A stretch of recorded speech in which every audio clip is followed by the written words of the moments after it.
Welcome to Better Together with your hosts, EmmaLee Italia and Jennifer Morrow. When we all work together, we are stronger and can accomplish more for the kingdom of God. And now, here are the hosts of Better Together, EmmaLee Italia and Jennifer Morrow.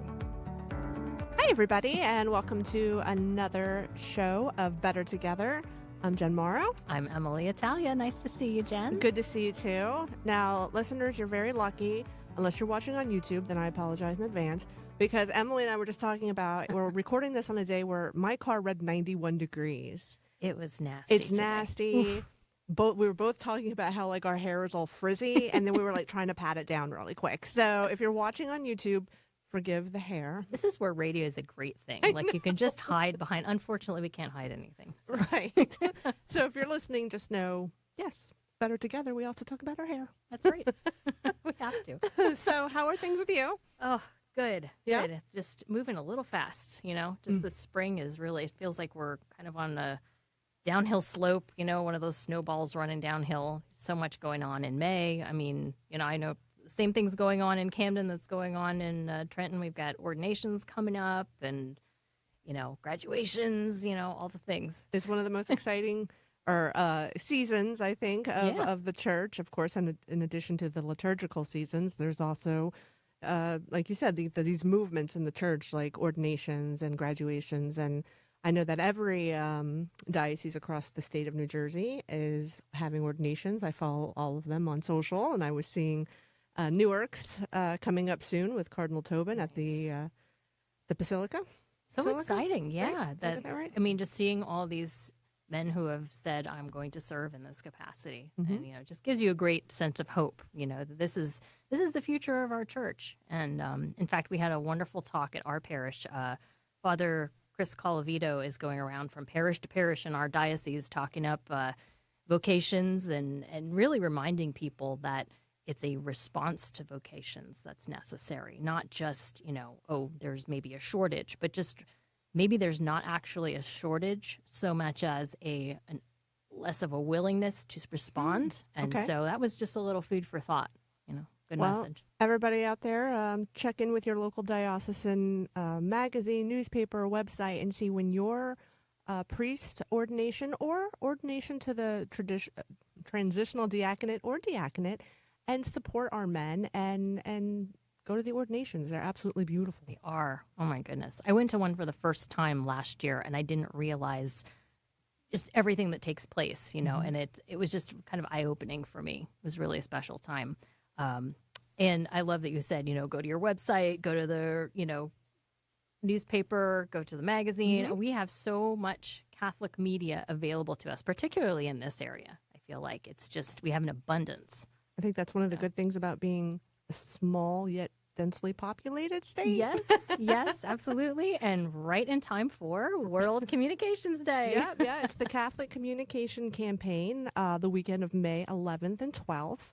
So everybody, if you support your Catholic communications, when you give to this campaign, it is a national campaign from the U.S. bishops.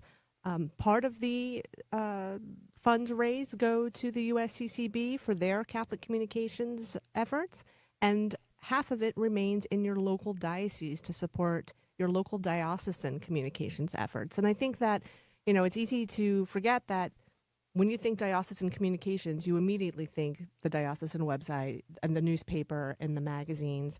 But there's also so much more. Every time you watch a live stream, like the ordinations will be live streamed. Yep. A lot of the dioceses do individual videos with the priests and highlight priests and local events. Those funds that you're giving during the weekend for this collection, are going to support your local diocesan communication. So please, in a time when Catholic press is so needed more than ever, right, give to the campaign if you can this weekend. It's important to remember, stations like this one and publications like the ones we're a part of, they cover things that you're not going to hear in the secular press. Mm-hmm. They very real and important stories that need to be told, need to be heard. And if they're also, I think, way more accommodating than most secular outlets in terms of getting information out. So if you have something happening in your parish or in your Catholic school, they're very willing to help promote that. So, absolutely take advantage of that. Get in touch with them because most of them are small staffed and they don't have necessarily enough time to get to every Catholic outlet out there in order to glean information. I mean, I know some of our staff are combing through bulletins, and we love it when the parishes reach out to us and say, hey, we have this great thing going on, and we want to share it with the rest of the diocese. Absolutely. Absolutely. So speaking about diocesan communications, one of our guests today, I'm not going to spoil it, but he has been featured on the Trenton Diocese communications platforms. But before we get into the guest, let's get into what we're going to be speaking about today. That's right. And that is the National Eucharistic Congress Pilgrimage. Yes, you heard the ruffle of papers, everybody. Today was Catholic Star Herald deadline, so my brain is a little fried along with the hair. So. It's okay. We forgive it for sure. This is not new. It's we actually started back in 2022 in June with the National Eucharistic Revival.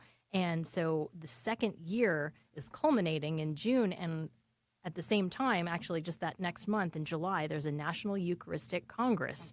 So it's drawing together all of these faithful from across the country to adore and to appreciate and to learn more about the Eucharist.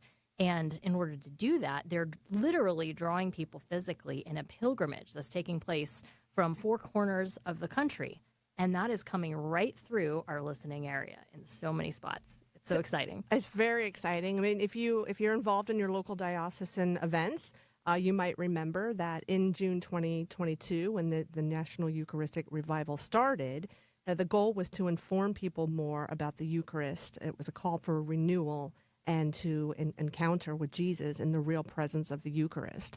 Most dioceses across the U.S. kicked off that 2022 initiative by holding local revival processions throughout the diocese, usually one or two main places. I mean, there's been photos everywhere. They're beautiful. And then I believe that first year was on the diocesan level, where a lot of events were held on the diocesan level, like teaching more about the Eucharist and the real presence of Jesus in the host. And then the second year became more on the parish level to continue those teachings and gatherings. And as EmmaLee said, the third will kick off with a big congress in Indianapolis. Yes. Not easily said. I should have had more coffee. And in July. But yes, so when are these, the walks are starting in May 17th is the one. Okay. I don't know if they all start May 17th, but I know the one that's coming through our listening area, the St. Elizabeth Ann Seton route, is starting May 17th. So that's coming right up here within a week or so. Yeah. So these are people from, there's 4 different routes. Am I correct on that? Right. They all converge in Indianapolis. So we have the northern route, the eastern route, which is ours. And then I believe there's one that comes through the north and the south, kind of. They don't all come, straight as the crow flies. They go back and forth to different spots. And then, of course, one from the west. But if you go to, I'm going to find the website here because this is so important. It is EucharisticPilgrimage.org. And if you go there, you can actually click on any of the individual routes and any of the points along the route where there's an event taking place. You can click on that, and it will give you all the details of things that are happening that day, whether it's they're going to be doing Eucharistic adoration. They'll usually have a Mass associated with each site, praise and worship, talks, and actual physical pilgrimages that you can take part in as part of the community. So, and these pilgrims, they call them perpetual pilgrims. Okay. I believe there are at least around 20 for each route of the pilgrimage. Oh, they're starting, this one, and Elizabeth Ann Seton starts in New Haven, Connecticut. Okay. And they're following the Eucharist and adoring this entire time. And, part of it's in the car, but also part of it is physically walking many miles. And they're going all the way up until July to Indianapolis. So will some of, and maybe this is also a question for our guests, but will some of these pilgrims be walking the entire route or taking part in the entire route? Or is it like a handoff as they go on? I think that the ones that are assigned to each route are actually staying on that route all the way to Indianapolis. That's why they call them perpetual. They're not handing off the baton, so to speak. Right. But at each point in the journey where it stops, then the local community is invited to come and So, for example, one of the spots that's happening in the Diocese of Trenton, it's a candlelight pilgrimage at night around the property. I think it's the St. Mary's Cathedral in Trenton. Beautiful. So there are going to be several opportunities within the listening area, even out into Pennsylvania, and it's coming from New York where there are maybe a dozen places it's stopping. So it's really just ginormous. It's going to be so great. Okay, so give that website again for anybody that wants to participate. First off, hold up. I'm going to give a shout out to all the names because I like the names. I wrote them down. Oh, good. Okay, so we have the St. Elizabeth Ann Seton route. That is the east, and that's the one that we'll be talking about because that involves us. The Marion route is north. South is the St. Juan Diego route. And west is the St. Junipero Serra route. And so all of those will be converging in Indianapolis. You'll get it. You think I'll get it by the end of this show? Oh, my gosh. I'm going to make our guest say it. So, and I'm directing people to EucharisticPilgrimage.org. It's got its own dedicated website apart from the National Eucharistic Revival. And under that, you can look up all of these routes. There's a place where you can click on Elizabeth Ann Seton route. And again, it'll show you all the different points along the journey. Cool. So you can pick it up where it's close to you. Following the Santa tracker at Christmas. Except now we're following It's following Jesus. the Jesus tracker. All right. Well, we're going to take a break and call our first guest. We'll be calling in. All right. Tune in. We'll be right back. What have you done for your marriage today? Today, I used the towel that was already damp after my shower so that he would have the dry one. I called my wife on the phone and I told her, Sue, I love you. And I meant it. I went from the lobby of my hotel back to our hotel room 5 times to pick up the video camera. I took time out at lunch to make sure that we had an opportunity to spend time together. Then to go back and pick up the battery. What have I done for my marriage today? Today? What do we do? It's what did you do? What did I do? I shopped. Then to go back and pick up our handbag. What have I done for my marriage today? I flirted with my husband like when we first got married. I made the bed for my wife because she usually does, and I even put the pillows in the right place. Then to go back and look for something she'd forgotten that wasn't in the room either. And I did it with a smile. What have you done for your marriage today? Try something new to make yours great. For ideas, go to foryourmarriage.org, a message from the Catholic Church. Father Benedict Groeschel. There are legitimate differences of opinion in any religion. There are differences of opinion in Catholicism. But in Catholicism, you expect that people will take the teaching of its supreme authority seriously. To go diametrically opposed to those teachings is to not be a Catholic. Someone in the name of Catholicism is sponsoring the destruction of human life, lives of unborn children. And they got the name Catholic on the door. The highest authority in Catholicism and the encyclical Humanae Vitae, Evangelium Vitae, is absolutely clear that no Catholic can support abortion and that Catholics are responsible to take serious action against legalized abortion. The leading Catholic voices are on EWTN Radio. Welcome back, everybody. We're going to speak now with Father Martin O'Reilly, who is the co-chair of the Eucharistic Revival for the Trenton Diocese, and he's also pastor of Mary, Mother of the Church Parish in Bordentown. Father Martin, it's so great to have you on. How are you today? I'm very well. Thank you very much. It's a pleasure to be with you. Thank you. And you just got back from a trip, and they put you straight to work. No How rest was your for the trip to wicked. Ireland? Did you have a good time? We did, yeah. I had 2 friends over with me, so it was for a week. And, it's a wonderful experience for them in particular because they'd never been to Ireland before and obviously have rubbed up against many Irish down through the years. So has always been their dream. And it's a wonderful place, not just because I'm from Ireland, but even historically, it's a wonderful place, both religiously and also as well too politically. So whatever it is that attracts you, I think Ireland pretty much has it.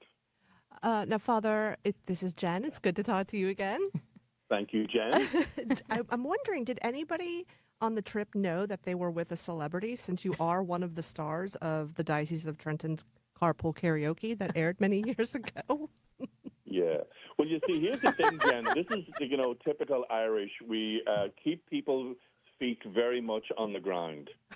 So celebrity status doesn't really ring that well, in Ireland. People who are quite famous have walked the streets, example, Bruce Springsteen and others, and Garth Brooks, and even Matt Damon was actually in Ireland during the COVID, and he was in the pub, drank pints with everybody else, and it didn't make one bit of difference. So we're pretty good at keeping other people's feet firmly on the ground. Another wonderful thing about Ireland. That's fantastic. There you go. I think I'm really at this stage of the game thinking I think Fáilte Ireland will probably have to give me a commission, because I think the country has been mentioned now in 5 or 6, maybe 10 times already. A commission sounds like a great idea. I think so too. But anyway, I think we're here to talk about something maybe I would like to think at the moment more important. A different pilgrimage. Speaking of feet on the ground. Pilgrimage is right. Yeah. And but I'm sure Jesus can share this space. I don't think he's that possessive. He's good that way. Yes, so absolutely. we've been visiting about the National Eucharistic Revival and all the wonderful things that have happened since it started in July of 2022. Over the last couple of years, what have you seen take place in terms of events in the diocese or at the parish that are kind of helping to revive and renew that respect for and understanding of the Eucharist? Yeah. Just thinking about that, what all has unfolded over the last couple of years. And I think really, to me, there has been basically 3 dimensions to it. One is that there's a realization for bishops, priests, religious, that maybe we've been, taking a lot of things for granted with what people believe. And even in a sense, what people don't believe. We kind of have been on what I would feel a kind of a conveyor belt. We have been leaving it to the Catholic schools. We've been leaving it to the religious ed program. And maybe we haven't taken a vested interest or even attention to what actually was unfolding or being taught or what has taken place. So it's a kind of a wake-up call, I feel, for those of us who are full-time ministry, for want of a better term, for example, bishops, priests, and religious. The other thing, too, that I feel that has been really interesting is that it has been an awakening within people themselves, even though they have always believed in the real presence of Jesus in the Eucharist, but maybe we had become complacent. It's like that sense of if I want something, like, for example, as I often use the analogy, cornflakes, there's always cornflakes in the press. It's always there. And even many days I go, and maybe even weeks without even having it, but I know it's there. And sometimes we have probably taken the Eucharist in such a light as well, is that, especially up the northeast here, we have so many churches within miles of each other. And, there's always a mass somewhere within a 15, 20-minute car ride. So if I don't go this weekend, if I don't go next weekend, I shall go the weekend after. And it's not that people don't believe, and it's not that people don't appreciate, it's not that people don't desire God, is that we feel that God is just always there and we become a little bit complacent. And the third thing that I feel that has been really good over the last couple of years has been in the sense that opening up of the reality of Jesus in the Eucharist to a whole new generation. Because over the last couple of years, I've been privileged to speak with the Catholic principals, their Day of Recollection, and also, too, with the Catholic Teachers' Day of Recollection. So I've spoken to all the Catholic principals and Catholic teachers in the Diocese here of Trenton, and also, too, I've been privileged to be able to speak to the religious ed coordinators in the diocese. So this has been brought back home, that a whole new focus on the Eucharist for the next generation has become a point of interest, and that really many of our young people are wakening up to the fact that Jesus is present in the Eucharist. And another thing that I really feel that has had a great impact, is having Blessed Carlo Acutis as one of the patrons.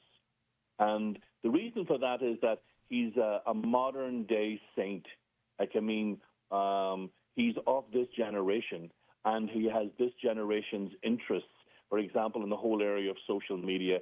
So I think that has really resonated with people. Now, are we getting the return that we would love? Who knows? All any of us can do is plant seeds. All we can do is prune some of the hedges. All we can do is maybe replant things somewhere. And between God and the people's hearts, that's where it's at. But I do feel there has been a refocusing. I think there has been a reawakening, and definitely the planting of new seeds in people's hearts. Are you hoping, Father, that when the National Eucharistic Pilgrimage comes to the diocese, that you'll be seeing those of all ages take part?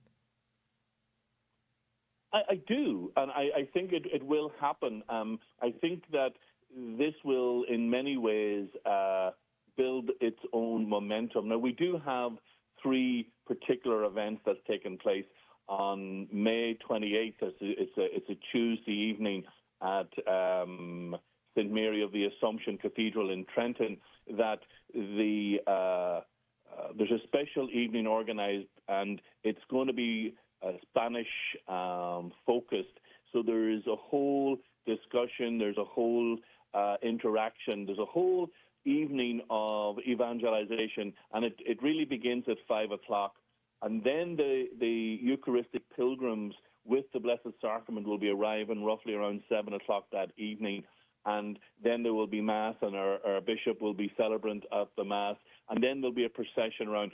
But it's very family-oriented, and it's very family-focused. And there will be programs for both the youth and for the parents as well. Then on the Wednesday, the 29th, which will be in St. Mary of the Pines in Manahawkin, and in the morning session we are gathering and reaching out for as many of our youth in that area. And we have a special exposition of the Blessed Sacrament. We have a talk from the Eucharistic pilgrims, and then we're having a procession to the church. And all of this will be explained on why procession and the importance of it, and on what does it mean. And then the Eucharist itself, that the idea of procession, the idea of walking with Jesus, is also symbolic because it shows and highlights Jesus walking with us. We're not just walking with Jesus, Jesus is also walking with us. And symbolically, the procession is to highlight the journey of life. So and this is very much we're focusing on. And then obviously on the Thursday morning, May 30th, we have a Mass here at Mary Mother of the Church Parish at St. Mary's in Bordentown at 9 a.m. and the bishop again is the celebrant. And then we have a little procession down to what we call the Hilltop Park, and that was where the first church was founded in Bordentown, way back in the 1600s, whenever the canal was begun to be created that goes up through the whole centre of New Jersey. And many people, the Italian, the Irish, the Germans, they would have gathered there and they would have built that church. And again, it's symbolic of where we began and where we are now today. And then we're going into Trenton, and many people will know the bridge in Trenton called Trenton Makes and the World Takes. So I think it's really in many ways symbolic, where we'll gather there beforehand on the New Jersey side of the bridge and then process across. And really what we're doing, and the symbolism in all of this, I think is really profound, is that myself and Monsignor Gervasio will be going to St. Augustine's Parish in Metuchen, and they then too will be placing into our care as they cared for the pilgrims, as they cared for those who were journeying with Jesus and Jesus journeying with them. So we will now provide care, and we'll provide housing, we'll provide sustenance to them, and then when we cross the bridge, we will be handing in the Eucharistic pilgrims and the Eucharist itself to the care of the Archdiocese of Philadelphia. So again, to me, it's all very symbolic of us caring for the church. As Paul did, and as Timothy did, and as Philip did, as they ministered from church to church in Mesopotamia and in Philippi, and there each church supported each other. our own brothers and sisters. And I think this, in a way, is doing the same thing.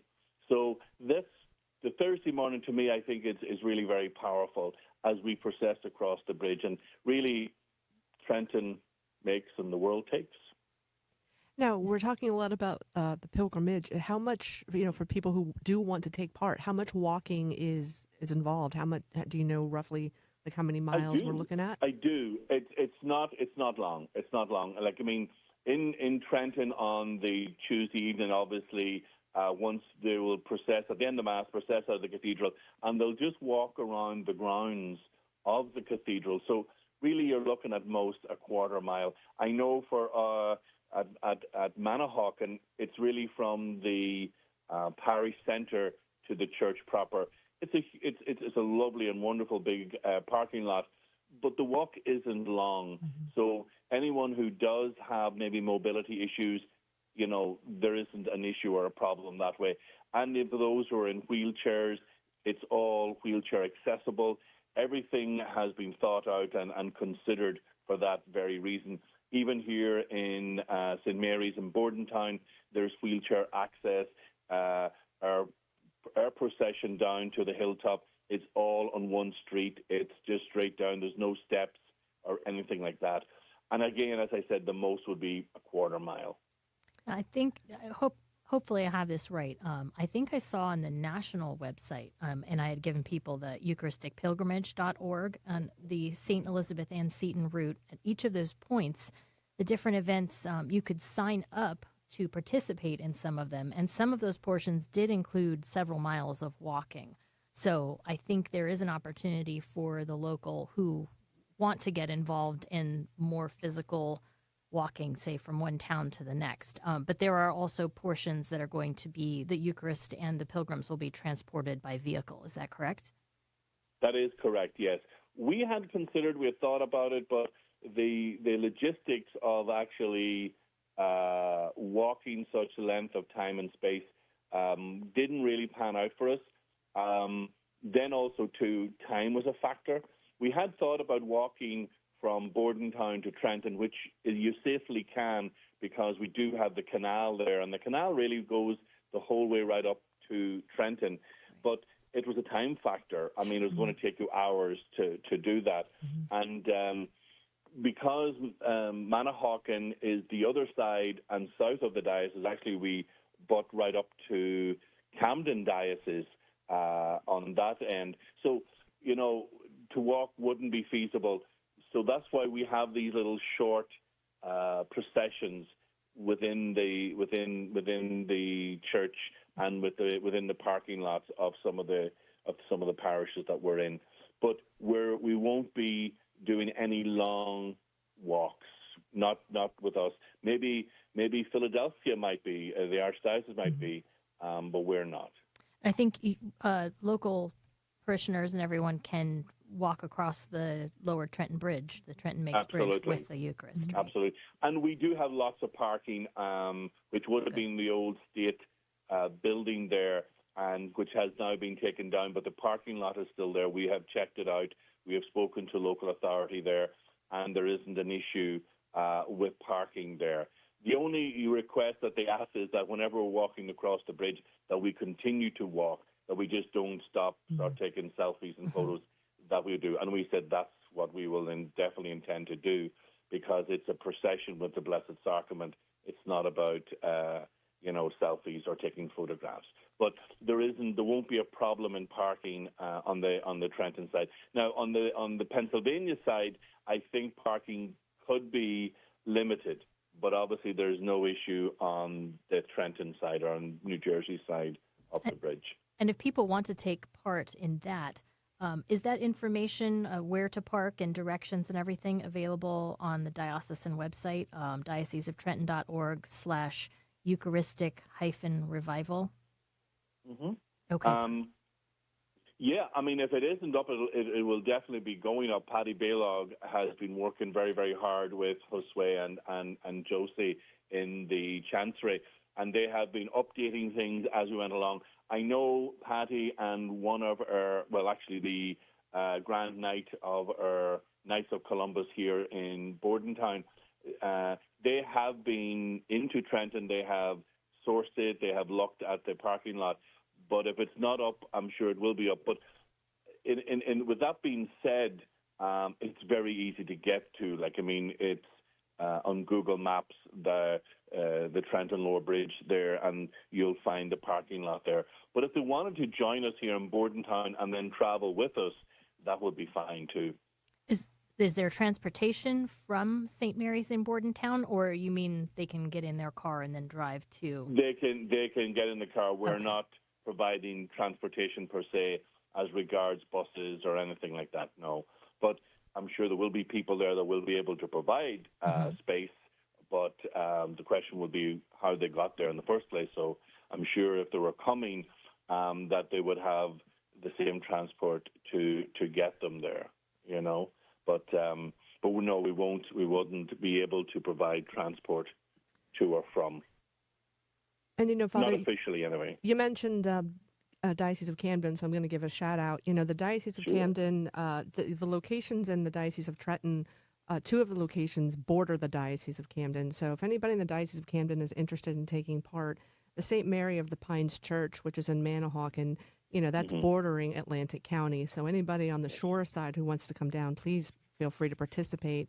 And then also your parish in Bordentown, obviously, is borderlining with Camden County and similar. So please come on down and join the Trenton Diocese. Absolutely. And here's the thing, taking the bridge in many ways, it's in Trenton. And even though it's the seat of the diocese, but it's also the seat of the state. So Trenton belongs to everyone, and in that aspect of things. So we just happen to be where we are. We just happen to be the ones that are hosting. But it's Christ we're talking about, and Christ is for everyone. So anyone who would like to be a part of this, and anyone who would like to be there and to take part in the procession, everyone is more than welcome. Everyone's more than welcome. And even if they just wanted to come to Bordentown, or they just wanted to come to St. Mary of the Pines in Manahawkin, more than welcome. Now, we have two sessions in Manahawkin. The Wednesday morning is youth-oriented. It's elementary school-oriented, grammar school-oriented. And if you wanted to bring the family, you want to bring the kids, you're more than welcome. We are beginning at 10 o'clock in the morning, which will begin in the parish centre, where there'll be exposition. Then there'll be talks, and there'll be introductions, and there'll be an explanation at obviously that level for the children. And then we have a little procession from the parish centre to the church. And then there'll be Mass at 11 o'clock that morning. And then the evening, it begins at 6:30. Bishop O'Connell will be there in the evening, and we're having Mass first as a kind of a flip from the morning. And so the reason why we said we'd have the Mass first there is because some people may have issues or may have difficulty in walking or getting from A to B. So we said we'll start in the church, and at least they can sit in the church and be in the church, and we will have Mass first. Then at the end of the Mass, we will have the procession from the church to the parish centre. And whoever is able and capable, we can, they can join us there. And the great thing about St. Mary's of the Pines in Manahawkin, it's a huge parking lot. So there's a lot of space for cars. And it was one of the very reasons why we chose there was because of the size of the parking lot. And it's open to everyone. This isn't a Trenton event. This is an America event. Because obviously, as you know, it is happening on the four corners. And I'm sure everyone, no matter where they are in America, is invited to join this. So, Father, I just wanted to draw people's attention to the issue that we did last month. It's the April issue of the Monitor magazine, in which we did interview you and talked more about the importance of making a pilgrimage. And if anyone wanted to get the online version, the website is issuu.com. That's spelled ISSUU.com/Diocese of Trenton. And then just look for the April 2004 edition. We have a whole section. It begins with the page that says Divine Invitation, and you'll see a lovely screenshot there of Father Martin O'Reilly. He's done a video for the diocese introducing the pilgrimage and giving people an idea of what to expect. Well, thank you, Father, so much for being on with us. You gave us a lot of great information today, and I hope to see you at the pilgrimage. Yeah, they're looking Well, I forward hope so too. And thank you so much, and I wish everyone every good blessing on this Eucharistic revival time. Thank you so much. Thank you so much. We'll talk to you soon. Thank you, everybody. Take care. God bless. Bye-bye. Bye-bye. All right, everybody, stay tuned. We'll take a quick break, and then we'll be back with Better Together. See you then. Hello, I'm Bishop David O'Connell of the Diocese of Trenton. This is a Eucharistic moment. The Holy Eucharist is the body, blood, soul, and divinity of the Lord Jesus Christ, Catholics are accustomed to say. It is not a sign or symbol. The Holy Eucharist is the Lord Jesus Christ, real, true, entire, and substantial. The bread and wine placed on the altar at every celebration of Holy Mass becomes the body and blood of the Lord Jesus Christ through the power of the Holy Spirit and the instrumentality of the priest. The Church refers to this action as transubstantiation. Though the appearance of bread and wine remain, the whole Christ, crucified and risen from the dead in glory, is truly and really present. The Holy Eucharist is his real presence, a mystery and reality, the source and summit of the Christian faith and Christian spirituality. It started like it does for many people, question my faith and question authority. And I feel that the reason why I left was the draw of the world. The world was pulling me away. Some people would say, Satan was working on me. He did not want me in church.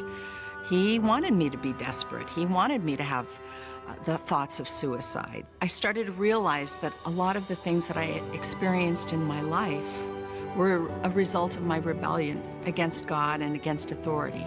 Coming back to the church is the first step in healing from all of the hurts of the world. I went from being desperate and in despair to finding hope and encouragement for the future. I'm on God's team. I know who I belong to, and I know where I'm going, and there's nothing that can separate me from God's love. Take another look at the Catholic Church. Visit CatholicsComeHome.org today.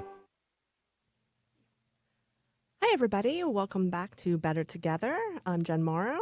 And I'm EmmaLee Italia. Yes. EmmaLee Italia. I can't even say my own name. It's rubbing off. That's all right. I mispronounced Indianapolis. I got it. So, everybody, if you're just tuning in, we are talking about the National Eucharistic Revival and the Eucharistic Pilgrimage that's coming through New Jersey.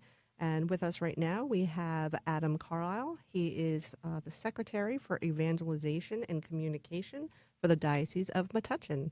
Hi, Adam. How's it going? Good. How are you? Pretty good. Good. Busy. Busy, of course. Well, yeah. We just spoke with Father Martin O'Reilly from the Diocese of Trenton, who the pilgrimage is coming there May 28th through the 30th. But before it comes to Trenton, it's coming through Metuchen. That's right. So can you tell me a little bit about, I think it's coming May 27th and 28th to the diocese, am I correct? Yeah. Unfortunately, May 27th is Memorial Day, but but that is when the pilgrims arrive. So, yeah, they should arrive at the Cathedral of St. Francis of Assisi, which is in Metuchen, on Monday evening, May 27th. And can you tell me about some of the activities that might be planned around the May 27th and then May 28th and what people can expect? Absolutely. Yeah, so we're going to have a dinner prepared for the pilgrims. I think we've got a barbecue planned for them when they first arrive. And then beginning at 7 o'clock, we're going to have a praise and worship service at the cathedral. That'll begin at 7 and run to about 9 o'clock. We're hoping Bishop Cecchia will be there to greet the pilgrims and to give his thoughts about the pilgrimage and to welcome everybody to the cathedral. And then Father Roger Landry, who is a Eucharistic speaker for the USCCB's National Eucharistic Revival, will be delivering a talk at 7:15. Father Roger Landry is one of two priests who will be traveling with the pilgrims. And among his many hats, he is the chaplain to Columbia University. So we're looking forward to having him along with the other lay pilgrims. There's also going to be another priest. I'm sure Father Martin talked about all this earlier, but I can, speak more about that if you'd like. But then around 9 o'clock, we're going to begin our adoration. And we've just recently partnered with the World Apostolate of Fatima over nice. at the Blue Army Shrine in Asbury. And beginning at 10 o'clock, we're going to actually be having an evening, what they call the Night of Love, where the National Pilgrim Virgin statue of Fatima will actually arrive at the cathedral that afternoon around 3 o'clock. And so there'll be some programming that evening from 10 to 12. And then beginning at 9 o'clock, we're going to have 1 hour dedicated to the Hispanic community. So all the prayers from 9 to 10 will be in Spanish. And then we'll have, night vigil, Eucharistic adoration all evening until about 6 o'clock the following morning, where there will be a rosary and then, of course, benediction and then Mass at 7.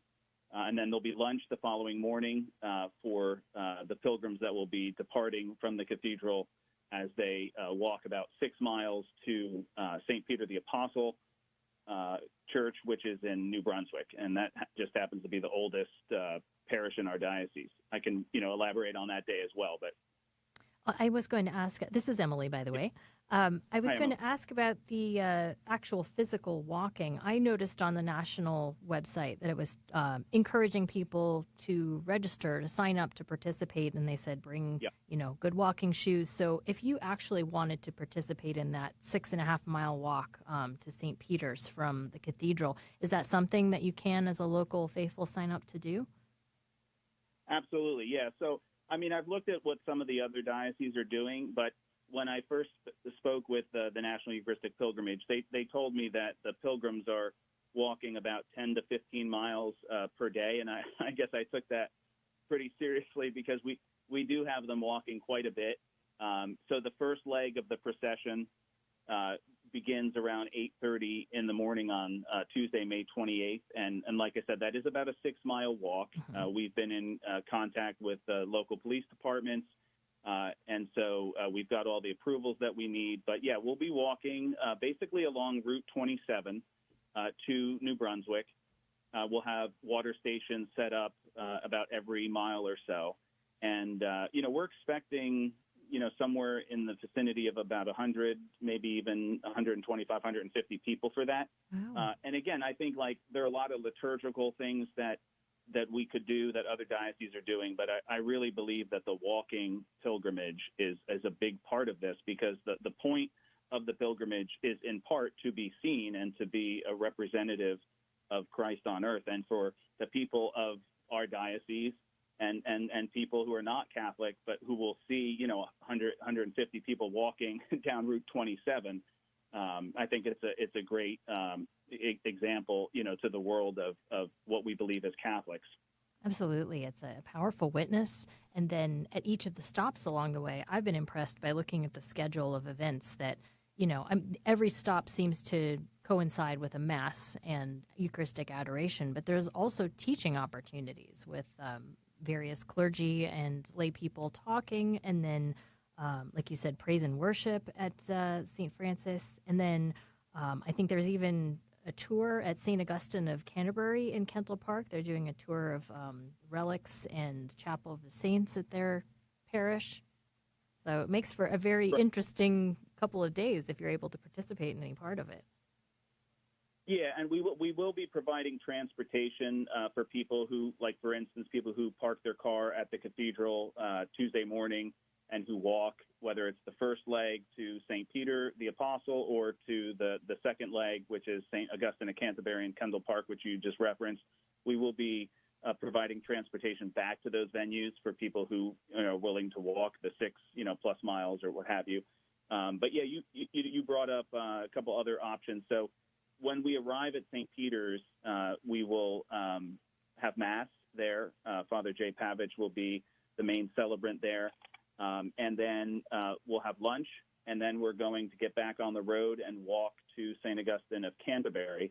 which is a slightly longer walk in the afternoon. And when we arrive there, there'll be dinner. There'll be another talk by Father Roger Landry, but on a different topic. And then, as you mentioned, there'll be a tour of the church, because St. Augustine of Canterbury is a rather unusual parish in that they've got something like 60 first-class relics there. And so there will be a kind of informal tour, optional tour for anybody who wants to take a look at the relics and to check out the chapel there and stuff like that. And then there'll be a blessing at the end by Father J. Toborowski.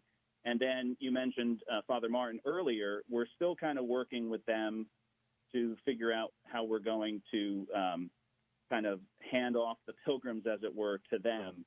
So we've got a couple ideas. I actually just met with the team over there, and so we're pretty excited that we're going to also share in that kind of passing on of the pilgrims, as it were, at the end of the event on the evening of May 28th.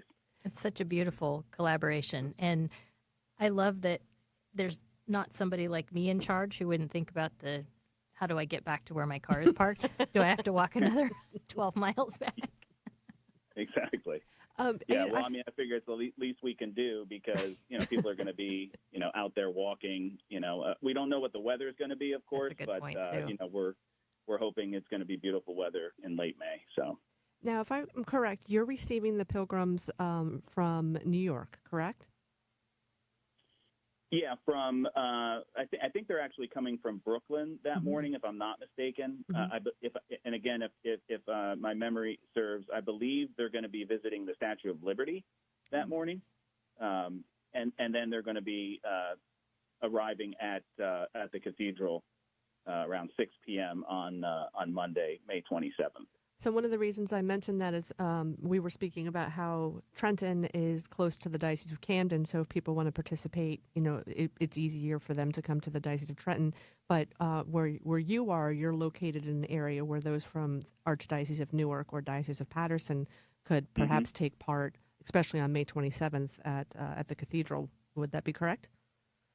Absolutely. Yeah. I mean, this is an event. Obviously, it's a national event. It's never occurred before. There's never been a national Eucharistic pilgrimage. I mean, the idea of 4 separate routes all converging on Indianapolis this July, it's a pretty incredible event. I would encourage people to participate. I don't know if something like this will ever happen again, but we certainly welcome people in from, all over the state, regardless of what diocese they happen to live in. We might even be seeing some people come in from Pennsylvania and other places, especially given our partnership with the Blue Army Shrine.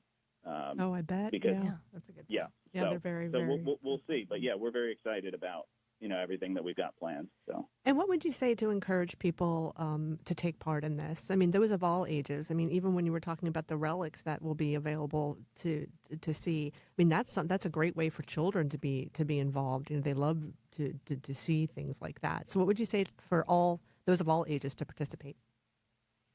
Yeah, so I mean, we have reached out. I was going to mention this earlier, but we have reached out to our 4 Catholic high schools. I know that students from those high schools are going to be walking that morning. So at least the first leg, most of those students have sports in the afternoon, so they can't continue on to St. Augustine. But yeah, obviously we want to get young people involved. There's a lot of walking to do. So yeah, I think we've tried to provide people with as many different kinds of opportunities. I wrote an article for the Catholic Spirit in the April issue about the pilgrimage. And, one of the things I was kind of playing on this movie that came out, many years ago back, I think in 2010, called Eat, Pray, Love. Mm-hmm. And that movie was all about like self-discovery and that sort of thing. And what I tried to argue in the piece was, that people should come to eat, pray, and walk with us, not so much to, go on a journey of self-discovery, but to enter into a closer relationship with Jesus Christ. So I think pilgrimages have been a longstanding feature of Christianity and of the Catholic faith. Somebody likened it to a, simultaneous movement of the feet and the soul, that it's a journey made both externally and internally. So it's a great opportunity for all people of all ages to come together and to, like I said, eat, pray, walk with one another, and to be a sign of God's love on earth for all people. So we really encourage people to come out, participate, to, join us and join, our fellow parishioners in this historic event. And if others wanted to read the column that you were speaking about, where could they find it? You said it was in the April issue of the Catholic Spirit, which is Metuchen's, Diocese of Metuchen's newspaper. Right, yeah. So, I mean, all of the things I've talked about today can be found on our website, www.diometuchen .org/NEP 2024, if I didn't butcher that. And then as far as Catholic Spirit is concerned, people can check out that article. I think it's out on our social media pages on Facebook, Instagram, and X, but also they can go to CatholicSpirit.com if they want to check out that story. Great, thank you. And thank you for being on the show. Also, extra kudos for saying X and not Twitter. I mean, that was very impressive. But thank you, Adam, so much for being on and speaking about it. I wish you many, many blessings on your diocesan pilgrimage. Absolutely. Thanks for having me. All right, take care. Thank you. So we are so blessed to have this coming through our state. I mean, because there are only 4 routes, and it's not hitting every state in the United States, no matter what route it is. Mm-hmm. Some people, it's so far flung that they would have to fly to go see it. So, I mean, here it is right in our backyard. And, we kind of talked a little bit already about how densely populated New Jersey is, but in this case, it is really to our advantage because no matter what diocese you are in New Jersey, you can take part in this pilgrimage in some way. And, of course, in the border states as well. And I was going to say, if you do take part, we want to hear about it. So I know, I'm sure for the Camden paper, for the Metuchen paper, and for the Diocese of Trenton magazine, we have different outlets through which you can share photos, whether it's on social media or if you have a news department, please share your stories and share your photos. We want to share that experience with you and make sure we get it out to as many people as possible. Another good reason to support your Catholic communication campaign. That's right. This is where we get the good news. That's right. But yeah, definitely, like EmmaLee said, please send your photos and even, some maybe vignettes of your experiences to your local diocesan newspaper, website, magazine, or communications director. I'm sure they would love to post things like this. And if if there's a group going from your parish, make sure you share that on your parish social media. And often our diocesan outlets are really plugged into the parish social media sites, and they'll pick up on that as well. So I'm putting you on the spot. Is anybody going to see you on any of these walks? I would love to go to some of them. It happens to be my daughter's high school graduation week too, so I'm going to try to see what I can finagle, but I can't miss it. Same it's here. Kind of historic. Same here. I'm going to border some dioceses and see what I can get to. So, yeah. Everybody, thank you so much for tuning in to this month's Better Together, and we'll see you next time.